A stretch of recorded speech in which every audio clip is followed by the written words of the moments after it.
Good morning, my dear students.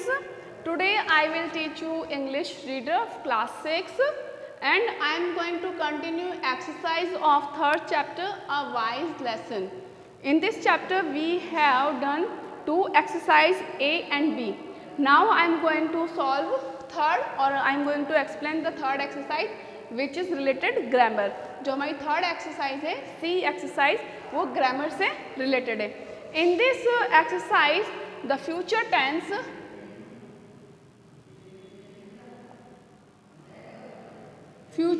को explain किया गया है. फ्यूचर टेंस में 4 टेंसेस होते हैं, future simple, future continuous, future perfect and future perfect continuous.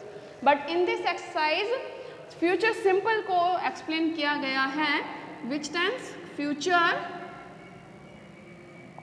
Simple. इसमें फ्यूचर सिंपल टेंस को एक्सप्लेन किया गया है. पहले तो फ्यूचर सिंपल टेंस का यूज क्यों होता है? Future simple tense is used to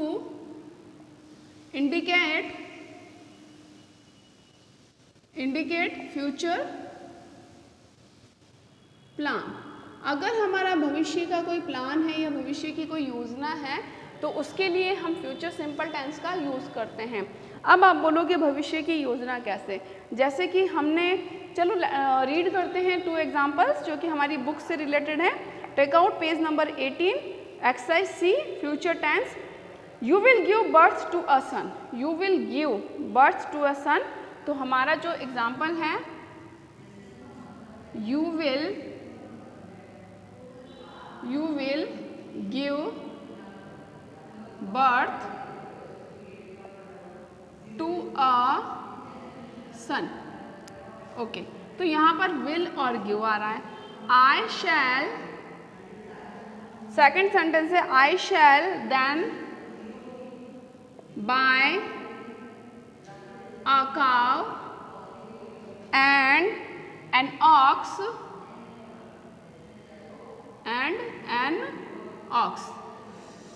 now see यहाँ पर शैल और वर्ब की फर्स्ट फॉर्म.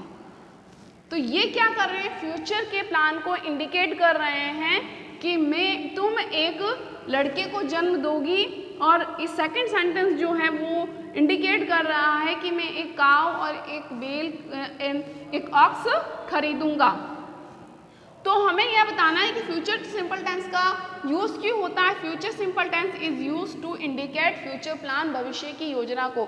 जैसे आप ये कह सकते हो कि मैं शाम को मार्केट जाऊंगा, भविष्य की योजना है, ठीक है. और मैं कल नई कार खरीदूंगा या हम नेक्स्ट ईयर नया मकान खरीदेंगे. These are the future plan. ये सारे फ्यूचर प्लान हैं. एंड इन सभी फ्यूचर प्लान को इंडिकेट करने के लिए हम जो टेंस यूज़ करते हैं वो करते हैं फ्यूचर सिंपल टेंस. अब क्वेश्चन ये होता है कि फ्यूचर सिंपल टेंस को हम कैसे यूज़ करेंगे या इसके लिए कौन सी हेल्पिंग वर्ब और मेन वर्ब यूज़ की जाती हैं. तो आइडेंटिफिकेशन क्या होती है, क्या पहचान होती है फ्यूचर सिंपल टेंस की कि हम सेंटेंस में पहचान सके. This is the tense of future simple. Shall, will plus verb first form. आपको जो ये मैं फॉर्मेट करवा रही हूँ इस तरीके से वीडियो पोस्ट करते हुए you should note down this in your notebook. I और शैल प्लस वर्ब की फर्स्ट फॉर्म. आई शैल दोनों एक साथ यूज नहीं होते हैं.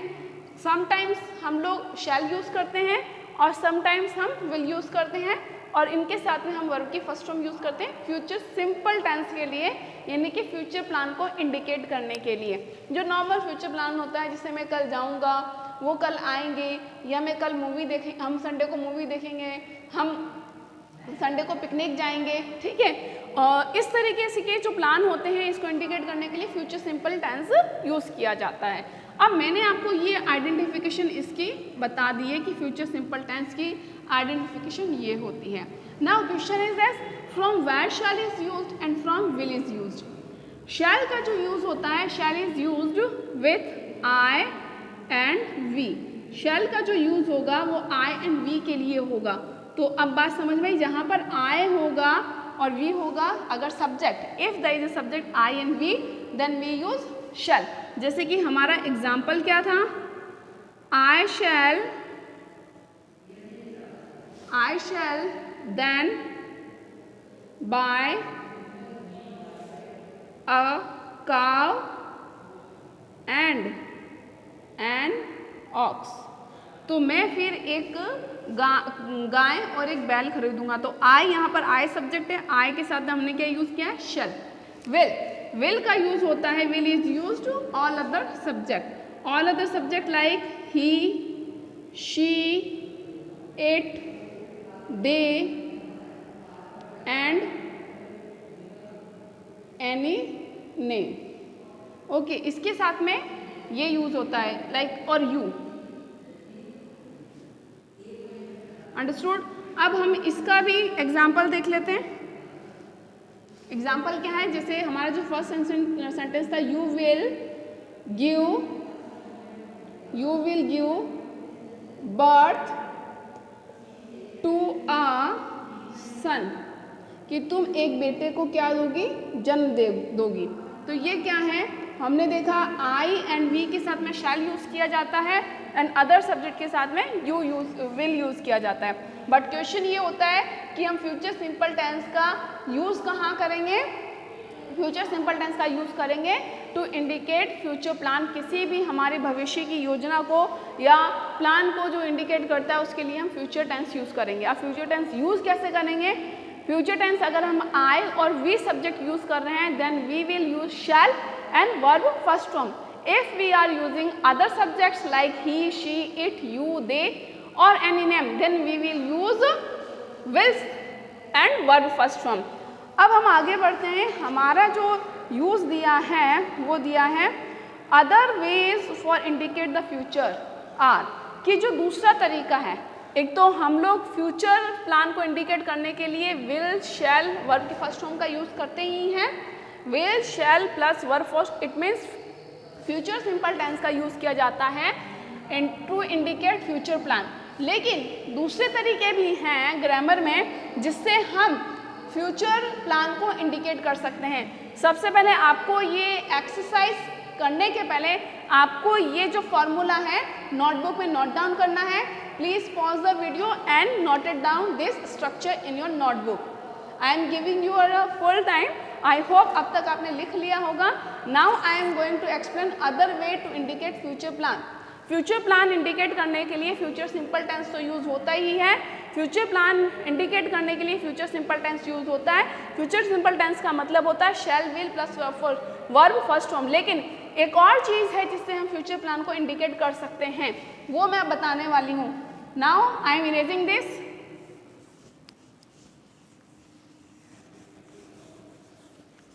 तो फ्यूचर प्लान को इंडिकेट करने के लिए विच टेंस इज यूज्ड, कौन सा टेंस यूज किया जाता है, फ्यूचर सिंपल। फ्यूचर सिंपल का आइडेंटिफिकेशन क्या होता है, shall, will, verb first form.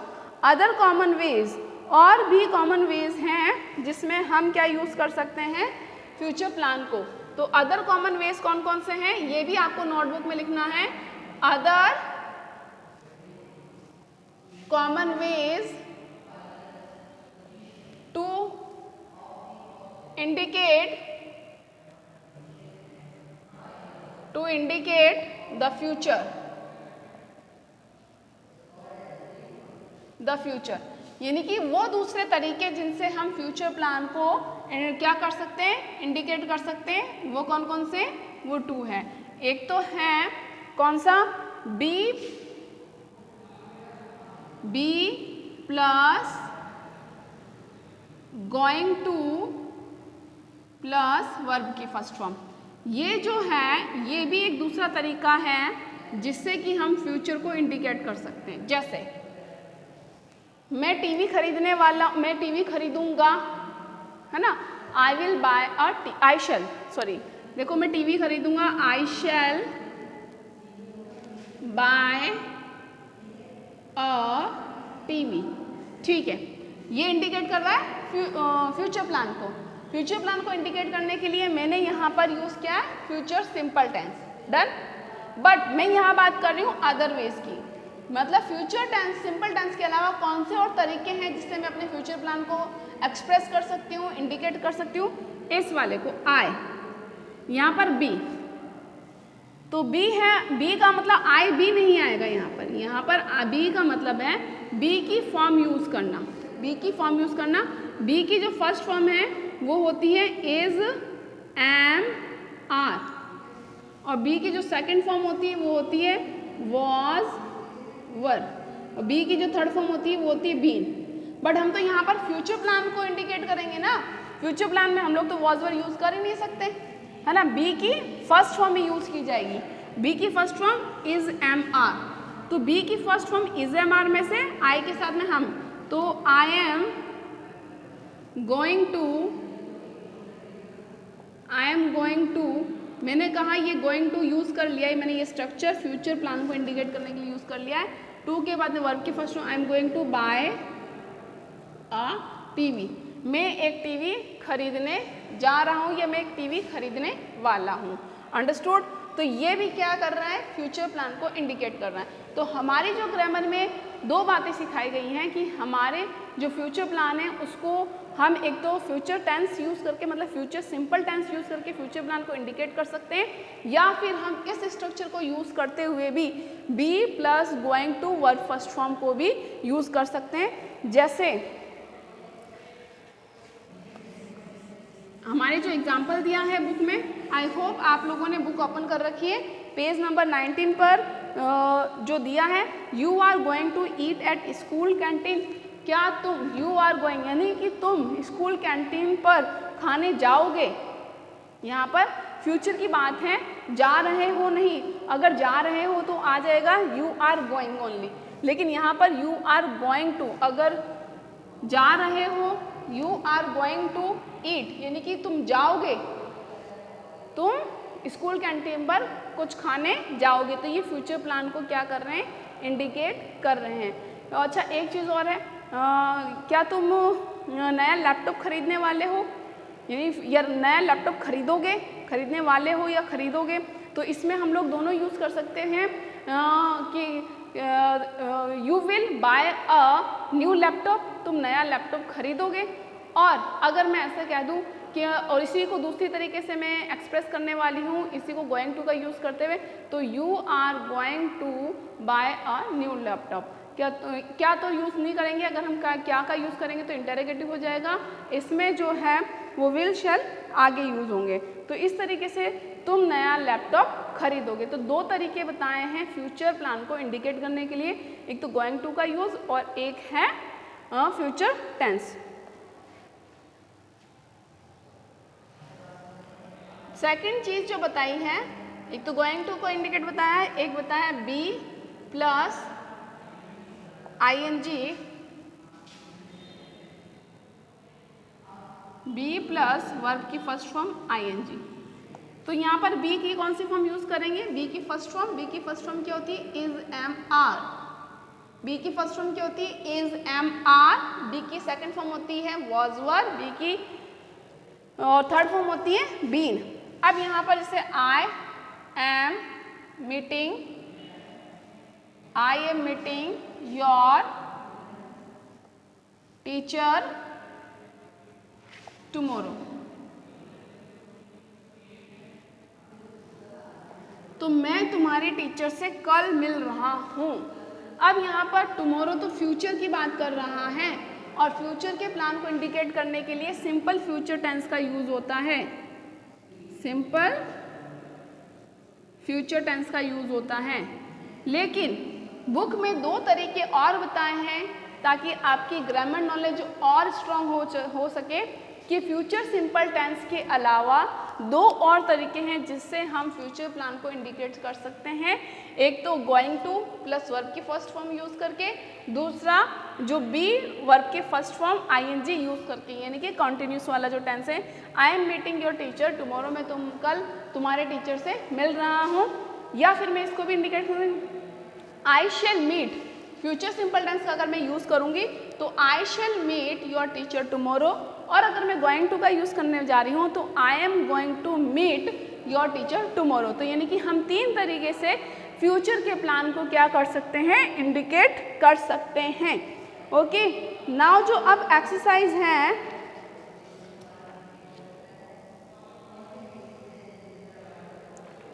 अब हम बात करते हैं विल और शैल के यूज की। Going to, be going to का यूज समझ में आ चुका है। अब हम बात करते हैं विल और शैल का यूज कहाँ कहाँ पर होता है। अभी अभी मैंने बताया विल और शैल प्लस वर्ब की फर्स्ट फॉर्म जो है वो फ्यूचर टेंस को इंडिकेट करने के लिए होती है। We use this form to talk about we guess, अगर कोई संभावना हो किसी चीज़ की तो हम लोग विल शैल का यूज करते हैं। देखो अब आता है इट विल बी विंटर सून। यहाँ पर क्या की जा रही है, गैस किया जा रहा है।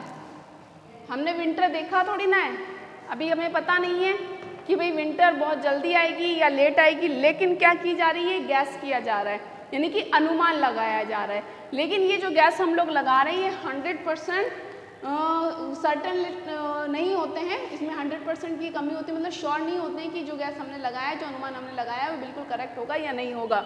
तो यहाँ पर कि भाई इस बार इट विल बी विंटर सून। यहाँ पर बी का यूज़ क्यों लिया है, बी क्या है, वर्ब की फर्स्ट फॉर्म बन करके आई है इट के साथ में, और यहाँ पर इट विल बी विंटर यानी कि इस बार जल्दी ही क्या होगी, सर्दियाँ होगी। तो शैल और विल का यूज़ क्यों होता है, शैल और विल का यूज़ क्यों होता है, और हम लोग जब गैस कर रहे हैं, अनुमान लगा रहे हैं, इसलिए भी होता है। Will is also used in offer, promises, threats and decision. Will का यूज़ ये मॉडल की तरह यूज़ हो रहा है जब हम किसी को प्रॉमिस करते हैं या हम किसी को ऑफर करते हैं, तब भी विल का यूज़ होता है। तो they will take you to the museum, जब हम लोग प्रॉमिस कर रहे हैं तो they will take you to the museum, वो तुम्हें म्यूजियम लेकर जाएंगे, यानी कि तुम्हें म्यूजियम को विजिट करवाने लेकर जाएंगे। तो इसमें क्या किया जा रहा है, गैस किया जा रहा है। तो विल शैल का यूज़ किसी चीज़ को गैस करने में यानी अनुमान लगाने में किया जाता है, या हम किसी से जब प्रॉमिस कर रहे हैं तब भी विल शैल का यूज़ किया जाता है। तो हमने फ्यूचर सिंपल टेंस का यूज़ सीखा टू इंडिकेट फ्यूचर प्लान, और फ्यूचर प्लान को इंडिकेट करने के लिए गोइंग टू और बी प्लस वर्ब की फर्स्ट फॉर्म आईएनजी से भी हम लोग यूज़ कर सकते हैं।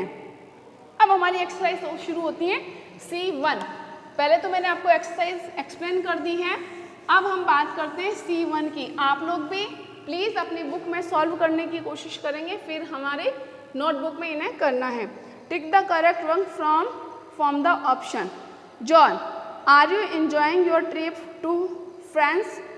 क्लेयर कह रहा है yes we are having a great time, the children love staying in your home. John, what are your plan for tomorrow?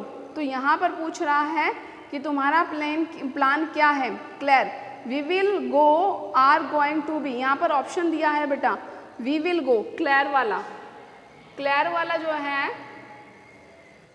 We, इसमें जो ग्रीन वाले में दिया है विल गो, हमें करेक्ट फॉर्म पर लगाना है, are going to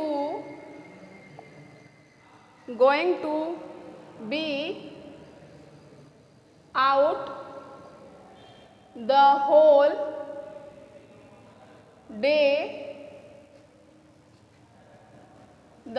day tomorrow. Now हम लोगों को करेक्ट फॉर्म पर टिक लगाना है। वी के साथ में अगर हम फ्यूचर सिंपल, ये फ्यूचर सिंपल है बेटा, क्या है, फ्यूचर सिंपल है, फ्यूचर सिंपल, क्योंकि फ्यूचर सिंपल में विल शैल प्लस वर्ब की फर्स्ट फॉर्म आती है। बट विल का यूज आई और वी के साथ नहीं होता है, विल का यूज वी के साथ नहीं होगा, तो ये करेक्ट नहीं है। बट वी के साथ में आर गोइंग टू, तो ये वाली करेक्ट फॉर्म है। तो we are going to be out the whole day tomorrow, कि हम कल पूरा दिन बाहर रहने वाले हैं या बाहर रहेंगे। अंडरस्टूड बेटा? तो इस तरीके से अगर यहाँ पर शैल आ जाता और यहाँ पर इज आ जाता, ठीक है ना, तो ये वाला सही हो जाता, और ये रॉन्ग हो जाता।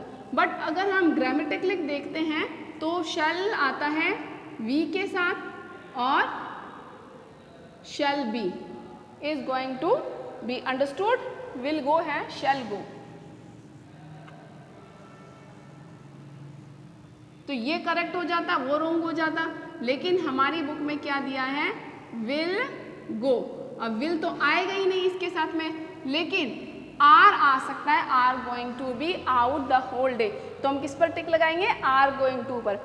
अब हमारा नेक्स्ट आता है जॉन। जॉन क्या कह रहा है, oh that sound good, oh that sound good, where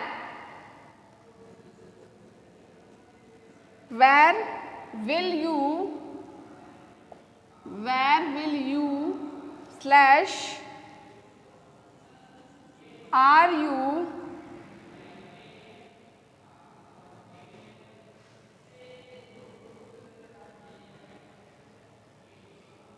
you planning to go। अब यहां देखेंगे, अब मैंने आपको बताया था कि यहां पर अगर टू गो आ रहा है तो गोइंग टू आना चाहिए, ठीक है। वेयर आर यू गोइंग, यहां पर ऑप्शन बताया था मैंने आपको, या तो shall plus will, sorry plus verb की फर्स्ट फॉर्म वाला ऑप्शन होगा। टू क्या होगा, be plus going to plus verb की फर्स्ट फॉर्म वाला ऑप्शन होगा। सी क्या होगा, बी प्लस वर्ब की फर्स्ट फॉर्म आईएनजी, ठीक है। अगर गोइंग टू है तभी वर्ब की फर्स्ट फॉर्म आएगी, जो टू का यूज है गोइंग के साथ में ही होगा। यहाँ पर टू का यूज प्लानिंग के साथ में हो रहा है, तो ये correct form of the verb नहीं है, यह करेक्ट फॉर्म नहीं है। फ्यूचर प्लान को इंडिकेट करने के लिए कितने फॉर्म्स बताए मैंने, 3 फॉर्म्स बताए। Future simple, be plus going to plus verb first form, और बी प्लस मेन वर्ब और आईएनजी, ये 3 हैं। तो यहाँ पर अगर ये आईएनजी ये किसके साथ में यूज होता है, गोइंग टू के साथ में, गोइंग टू के साथ में, तो आर यू गोइंग टू होना चाहिए या फिर are you going, where are you going होना चाहिए। यहाँ पर गोइंग टू नहीं है, तो ये तो ऑप्शन रॉन्ग है। कौन सा ऑप्शन राइट है, यू के साथ में विल आ रहा है, तो वेयर विल यू गो, और आर यू प्लानिंग वाला ऑप्शन ये जो है वो रॉन्ग है, ठीक है। प्लानिंग टू, क्योंकि ये जो आईएनजी टू लगेगा वो गोइंग टू वाले फ्रेज के साथ में ही आएगा, अंडरस्टूड। तो जो हमारा ऑप्शन राइट है वो है विल यू वाला। कौन सा वाला राइट है, will you. Now turn your page, अब हमें पेज टर्न करना है। इसके बाद में देखना है Claire. I am erasing this, मैं इसे इरेज कर रही हूँ और आपको ये नोटबुक में करना है, ठीक है। तो we are going to, Claire कह रहा है, क्लेयर कह रहा है वी आर गोइंग टू, और दूसरा ऑप्शन है विल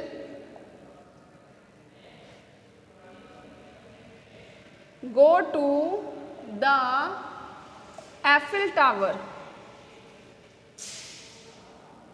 एफिल टावर। अब यहाँ पर फिर देखेंगे, यहाँ हमारे पास में 2 ऑप्शन है, एक तो विल का, विल प्लस वर्ब की फर्स्ट फॉर्म का, एक आर गोइंग टू वर्ब की फर्स्ट फॉर्म का। अब यहाँ पर है वी, सब्जेक्ट क्या है बेटा, वी। अब वी के साथ में तो विल बिल्कुल ही नहीं आता है, शैल आता है, तो ये इस पर कौन सा करेक्ट फॉर्म है, आर गोइंग टू, क्योंकि वी के साथ में हम क्या यूज लेंगे, आर। अब जो आगे के जो correct form of the form पर टिक लगानी है वो आपको लगानी है, अंडरस्टूड। अब हम देखते हैं C2, और नोटबुक चेक भी करवा के भेजनी है, या आपको वो वर्क करके मुझे व्हाट्सएप कॉपी भेजना है, देन मैं चेक करूँगी। तो फ्यूचर प्लान को इंडिकेट करने के लिए कितने ऑप्शन थे, 3। पहले तो था विल और शैल प्लस वर्ब की फर्स्ट फॉर्म, दूसरा कौन सा था, be plus going to plus verb की फर्स्ट फॉर्म। अब यहाँ बी से क्या मतलब है, बी से मतलब या तो इज आना चाहिए, या एम आना चाहिए, या आर आना चाहिए। सब्जेक्ट सिंगुलर है तो इज, सब्जेक्ट आई है तो एम, सब्जेक्ट प्लूरल है तो यू। और जो थर्ड जो हमारा वे था टू एक्सप्रेस या टू इंडिकेट फ्यूचर प्लान, वो कौन सा था, बी। बी मतलब is am are first form, then first form and ing. Okay, these are the three ways to express or to indicate future plan. Now we are going to explain second exercise of C2.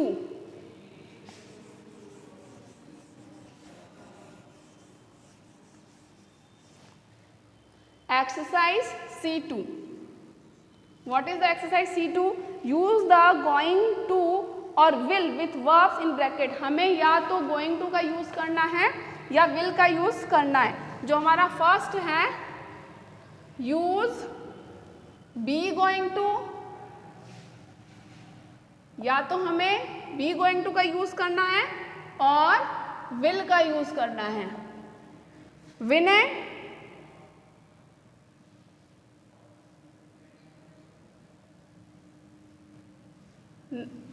Nine next week.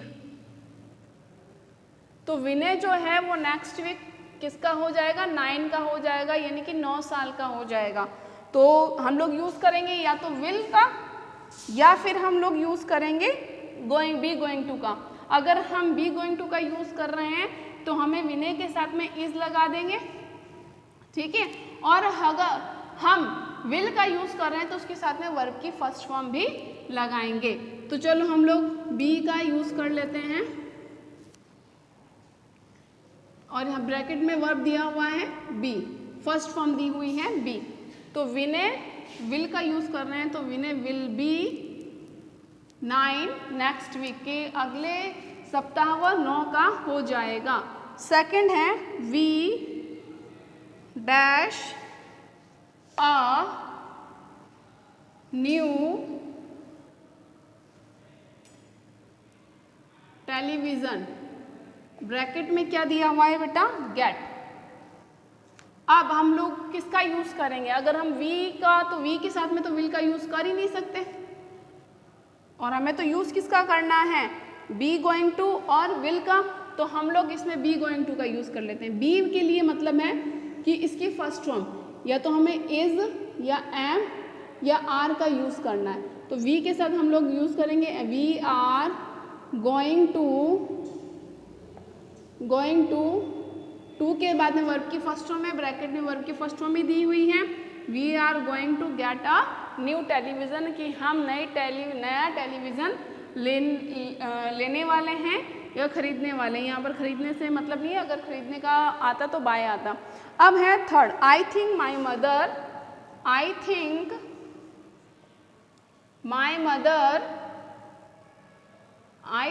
Mother